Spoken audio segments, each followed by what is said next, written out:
Ahora vamos a escuchar a Raúl Rizzo, en un típico bar en la esquina de Rivadavia y Corbalán. Raúl Rizzo, un hombre que merece ser escuchado. Estamos con Raúl Rizzo, un actor talentoso, pero sobre todo un hombre comprometido con la realidad. Estamos en Villa Luro. ¿A cuántas cuadras más o menos estamos de donde naciste? Y aproximadamente a unas 15 cuadras, sí. ¿Cómo era tu vida? No digo cuando naciste, pero de pibe, adolescente.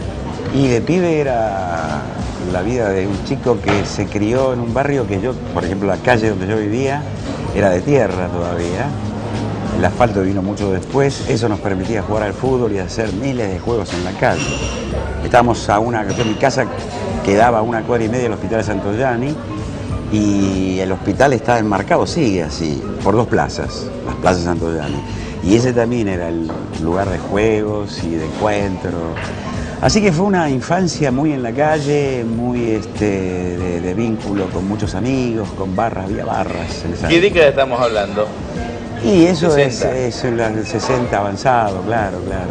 O sea, el Club del Clan, los Beatles. Totalmente, la aparición de los Che Guevara, Vietnam, rock and roll, Cordobazo. Cordobazo, sí. ¿Y vos jugabas al fútbol en esa época? Yo sí, yo jugaba al fútbol, jugué mucho y jugué en inferiores bastante. Jugué en varios clubes, en Atlanta, Ferro, Español, Excursionistas. Jugué en clubes, en equipos de barrio que se hacían campeonatos. En esa época se hacían campeonatos interbarriales y muchos de estas zonas se hacían en la cancha de Vélez, precisamente, dentro de la misma cancha de Vélez. ¿Y por qué el teatro, digamos? ¿Qué pasó de ese jugador de fútbol en Atlanta o en Excursionista? El teatro convivió conmigo desde pibe, porque yo jugaba al fútbol, es cierto, y jugaba, me pasaba el día y otro juego. Pero uno de mis juegos individuales, que nadie sabía, era que yo reproducía en el fondo de mi casa era una casa grande que tenía fondo, mi abuela tenía gallina en ese fondo, tenía la huerta, había limonero, duraznero, naranjo. Y a la tarde, especialmente las tardes de verano, quedaba despoblada. La familia, estaban los hombres trabajando, las mujeres de la casa por ahí hacían la siesta, no se hacía mal la siesta en esos años. Y yo reproducía en personajes todas las películas que veía, las recientes reproducía todos los personajes, pero todos, ¿eh? A ver, decime alguno, o qué película te marcó. Y yo me acuerdo que en esos años películas de aventuras eran, John Wayne era figura en esos años, claro, o Kirk Douglas, eran grandes figuras. Y después vinieron los James Dean, los Marlon Brando, entonces reproducía grandes películas de estos personajes. Y era algo que yo tenía necesidad de hacer, no abrir un sombrero, sacar un sombrero, poner un saco, agarraba los sacos de mis tíos, mi viejo, y bueno, tener pistolas así como todo pibe tenía, me lo ponía y hacía de vaquero o hacía de gaucho con un facón, si veía alguna película argentina que se refería a eso. Así que eso convivía conmigo y estaba ahí latente. ¿Verdad? Yo nunca me lo planteé en esos años como que iba a ser actor. A mí me ocurrió una cosa con el correr del tiempo. Yo ya con 15, 16 años empecé conocí a una barrita de gente mayor que yo en un café que llegaba muy cerca de mi casa. Ahí se discutía de política, pero de una manera. Yo creo que ahí empecé a vincularme yo con la política. Porque había de todo. En esa esquina había peronistas radicales, comunistas, bien, pero con mucha pasión era. Claro, uno un pibe, escuchaba, y gente muy lúcida había, y gente muy combativa, luchadora, que después uno con el tiempo se enteró, gremialistas, qué sé yo, y gente que estaba muy vinculada a la literatura y al teatro. Era una gama muy notable la que paraba en esa esquina. Yo no me olvido más. Un día uno me dice, yo sé que a vos te gusta el teatro, te voy a llevar al teatro esta noche. Y me llevó a ver una obra con Alfredo Alcón. Yo tenía 16, 17 años. Y Rafael, una obra sobre Edgar Allan Poe, ¿no? Escrita por Abelardo Castillo. Una mirada de Abelardo Castillo sobre... Y yo me quedé fascinado. Claro que me gustaba a mí el teatro, y ya claro que quería vincularme al teatro. A partir de ahí, yo sabía que en el barrio había un grupo de teatro en un club que lo sabía más en aquella época que hoy, que hacían teatro, de forma independiente, por supuesto, y me fui a ofrecer yo. Fui a decir, yo quiero actuar, yo clavo, limpio el piso, lo que ustedes me digan, pero denme un personajito. Y me acuerdo que estaban haciendo ellos historias para ser contadas de Chacho Dragún en ese momento, y me pusieron con un pequeño personaje en una de las historias. Y iban por los clubes haciendo funciones, ¿no? Vinimos acá a Sociedad de Villaluro, amigos de Villaluro, y a varios clubes de la zona, de Ciudadela, de Ramos, de Matadero. Y en una de esas, alguien que estaba viendo la función, que estudiaba con Alejandra Boero, me dice, tenés condiciones para esto, ¿no querés venir a estudiar con Alejandra Boero? Uy, sí, yo quería estudiar. Y efectivamente, me fui un día, me integré a los alumnos de ella, y a los 5 o 6 meses que estaba estudiando con Alejandra, me acuerdo que nos convoca, te digo no, pues ¿sabes por qué? Ella iba a ser Madre Coraje, la obra de Bertolt Brecht, en Teatro Leire Bilbe, ahí en Las Heras y Coronel Díaz, se armó una carpa, ¿verdad? Y ahí Mario Pasic, Juan Leirado y yo hicimos pequeños personajes porque éramos compañeros de clases, además. Claro, éramos compañeros en esas clases. Hicimos soldaditos, pero para nosotros era tocar el cielo con la mano en ese momento, trabajar con gente que tenía mucha carrera hecha. Para nosotros fue una experiencia impresionante. ¿Cómo era esa Argentina? Digamos, hoy estamos en el 2011, esa Argentina, que pasaron varias décadas, ¿cómo era? Bueno, nosotros estuvimos signados por golpes militares, muchos, ¿no? Es decir, y algunas etapas de gobiernos democráticos, con una democracia entre comillas, porque, por ejemplo, yo me acuerdo de la etapa de Ilia, donde estaba proscrito el peronismo, por lo tanto, un porcentaje altísimo de la población no tenía derecho a expresarse, y esa era una Argentina que estaba bajo la égida del autoritarismo en muchos sentidos, y se asomaban lo que podría llamarse las políticas que después se consolidaron con el tiempo neoliberal, empezaban a aparecer, empezaban a mostrarse, los planes de ajuste empezaban a venir, la devaluación del peso, de la moneda, pero de todas maneras era una Argentina que tenía perfil, quería seguir salvaguardando su identidad, si bien todos esos gobiernos también atentaban contra esa identidad de país a través de la música, a través de conductas, ¿no? Una de las cosas que yo notaba era que cada vez era más difícil el encontrarse grupalmente, de cualquier manera, aunque sea parados en una esquina. Yo las veces que vi que tuve que mostrarle documentos a la policía por eso, porque qué están haciendo, qué esto, qué lo otro. Ir detenido por agrupación de antecedentes, siendo un menor de edad. Mi viejo me tenía que ir a buscar porque era menor de edad. Comisaría 42, 44, que son las dos que tenemos acá en la zona.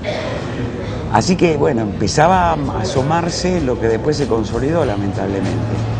Y por otro lado, la resistencia peronista que crecía. Yo militaba a la izquierda, fíjate vos, pero tenía mucho vínculo con la gente del peronismo, mucho. Mis amigos, la mayoría eran peronistas, por lo tanto había una combineta de amistad y de que yo compartía montones, y de las que teníamos muchas cosas en común. Esto era lo loco. Después, con el correr de los años, uno va comprendiendo más cosas y entiende lo que es un movimiento nacional. Y bueno, el movimiento nacional de la Argentina es el peronismo, sin ninguna duda. Ese es el movimiento nacional. Y es el movimiento al cual yo me siento en este momento plenamente identificado. Ese es el camino, no hay otro. Pero esa Argentina que aún peleaba con su identidad, que en los 90 la perdió definitivamente, a esta, hagamos un salto. ¿De esa Argentina a esta? ¿Qué ves? ¿Qué te parece? Y una de las cosas que yo, por haber vivido aquellos años, siento un enorme agradecimiento y admiración por Néstor Kirchner, es que recuperó la política, que volvió a ser protagonista de la política, que por eso tantos pibes, tantos jóvenes se están sumando y se suman y se siguen sumando, porque empezó a ser la herramienta que es. Vos fíjate que nosotros tuvimos un 2001 donde que se vayan todos, que no, la gente no creía en nada ni en nadie. Y a partir de ahí llega Néstor, y Néstor llega débil al gobierno, con un 22%. Y a partir de ahí empieza a construir. Ya, el decir yo no voy a dejar mis convicciones en la puerta de la Casa de Gobierno, era una frase que te conmocionaba desde el primer día de gobierno de él, cuando asume. Y a partir de ahí ser coherente con esa frase, todo el tiempo coherente con esa frase. Y a mí no me resultaba extraño todo el embate que venía de los grupos concentrados del poder. A este tipo se la van a hacer tan difícil, tan difícil. Y bueno, habrá que estar ahí, habrá que estar peleando al lado de este hombre. Y bueno, y ahí decidí, yo cada oportunidad que tenía, y el momento máximo fue cuando llegó lo de la 125, que este país lo llevaron al borde del abismo en ese momento. Y bueno, yo tomé postura clara y definitiva por el gobierno, en contra de esa postura de que sí a las retenciones. Y bueno. Yo me acuerdo que vos estabas de gira en el interior. Sí. Con Palomino, me parece. Con Juan, claro, haciendo la tentación. Y ustedes tenían esta posición que era clara. Totalmente. Y más de una vez sufrieron. No, en un lugar tuvimos una situación. Agresiones, situaciones muy violentas. En Firmat, al sur de Santa Fe. Tuvimos una situación terrible. Nosotros hacíamos la función dentro del mismo municipio de Santa Fe, que hay un teatro. Y el día antes nos avisaron de que nos iban a hacer un escrache. Toda la gente del lugar, Sociedad Rural, Federación Agraria y otras entidades del campo. Y efectivamente nosotros llegamos a las 5 de la tarde ese día para hacer la función a las 8 de la noche, empezaba la función, un domingo, y encontramos la cuadra llena de tractores, camionetas de 4, pero no sabés lo que era, y carteles que decían función suspendida. Función suspendida. Y una hora antes de la función quisieron dialogar con nosotros representantes de las entidades y nosotros le dimos el diálogo, se la dimos la posibilidad de hablar. Y fue muy loco, nosotros vestidos de personaje estábamos ya. Yo vestido del inglés y Juan de Dorrego. Y ahí hablando, pegado al escenario, charlando con los tipos que nos vinieron a exigir que nos retractáramos de las declaraciones hechas unos días antes que habían salido del diario La Capital de Rosario. No, yo le dije, yo no cambio una coma de lo que dije, una coma. Soy un muchacho grande, ya que ha vivido, le digo, no cambio una coma. Le digo, son ustedes los que tienen que retractarse de las barbaridades que están haciendo. Y bueno, la discusión se puso densa y no hubo acuerdo ninguno. Empezó la función y a los 3 minutos que empezó la función se levantaron 3 mujeres y nos dijeron todo lo que te puedes imaginar, puteada, que Cristina nos pagaba para hacer esto. Entonces paramos la función, esperamos que se desahogaran, descargaron bien, nosotros no le contestábamos paraditos y cada uno se quedó en el lugar que nos sorprendió el episodio. Lo único que le dijimos al asistente, antes de la función que podía pasar esto, prender las luces de toda la sala, que las vea la gente, que los vea, que nos veamos todos la cara, ¿viste?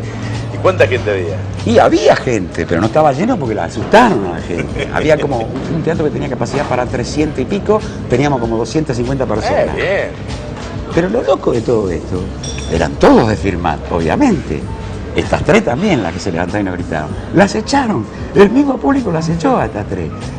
Bueno, retomamos la función desde el lugar donde habíamos quedado, llegamos al final de la función, viene el aplauso habitual del final y yo paré el aplauso y les dije que yo había vivido la función más difícil de mi vida, pero también que les agradecía por la adhesión, la solidaridad, y después le pregunté, ustedes que se conocen mucho, ¿quiénes son estas 3 mujeres? Digo, y entonces saltaron y dijeron, la que más gritaba, me dijo otra mujer que estaba en la sala, es dueña de 9.000 hectáreas, 9.000 hectáreas.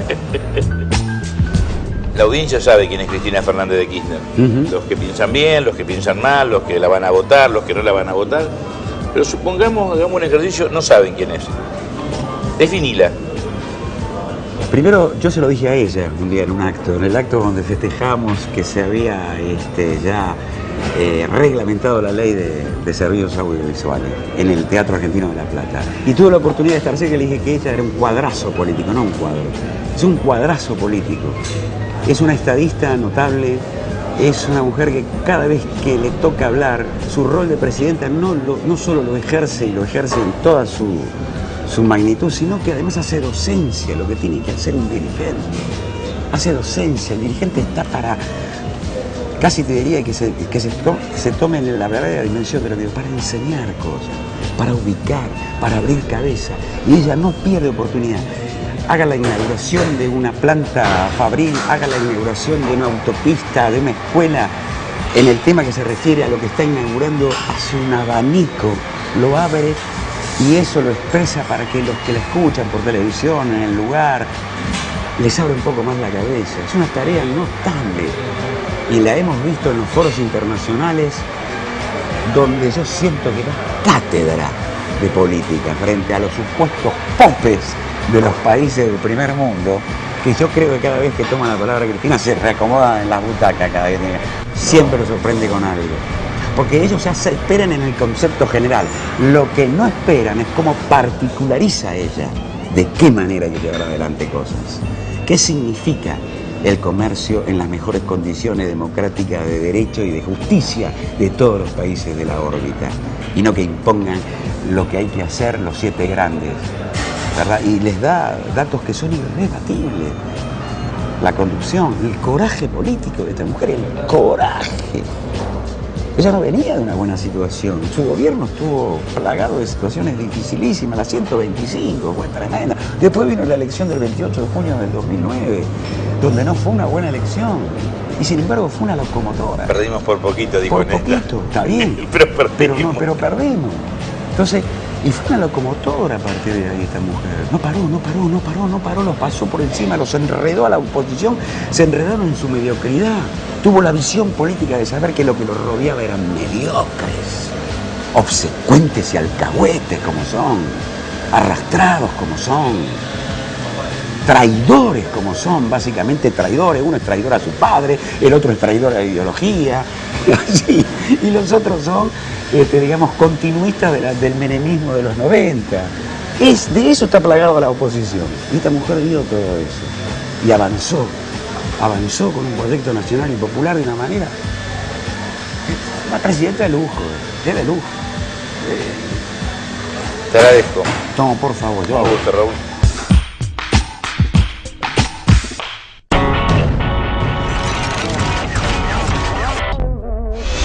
¿Y vos jugabas al fútbol en esa época? Yo sí, yo jugaba al fútbol, jugué mucho y jugué en inferiores bastante. Jugué en varios clubes, en Atlanta, Ferro, Español, Excursionistas. Jugué en clubes, en equipos de barrio que se hacían campeonatos. En esa época se hacían campeonatos interbarriales y muchos de estas zonas se hacían en la cancha de Vélez, precisamente, dentro de la misma cancha de Vélez. Hacía muy en la calle, muy de vínculo con muchos amigos, con barras, había barras. ¿Qué década estamos hablando? Y eso 60. es el 60 avanzado, claro. O sea, el Club del Clan, los Beatles. Totalmente, la aparición de los Che Guevara, Vietnam, rock and roll, Cordobazo. Sí, la calle donde yo vivía era de tierra todavía. El asfalto vino mucho después, eso nos permitía jugar al fútbol y hacer miles de juegos en la calle. Estábamos mi casa quedaba a 1,5 cuadras del Hospital de Santoyani y el hospital estaba enmarcado, sigue así, por 2 plazas, las plazas de Santoyani. Y ese también era el lugar de juegos y de encuentros. Así que fue una infancia. Talentoso, pero sobre todo un hombre comprometido con la realidad. Estamos en Villa Luro. ¿A cuántas cuadras más o menos estamos de donde naciste? Y aproximadamente a unas 15 cuadras, sí. ¿Cómo era tu vida? No digo cuando naciste, pero de pibe, adolescente. Y de pibe era la vida de un chico que se crió en un barrio que yo, por ejemplo...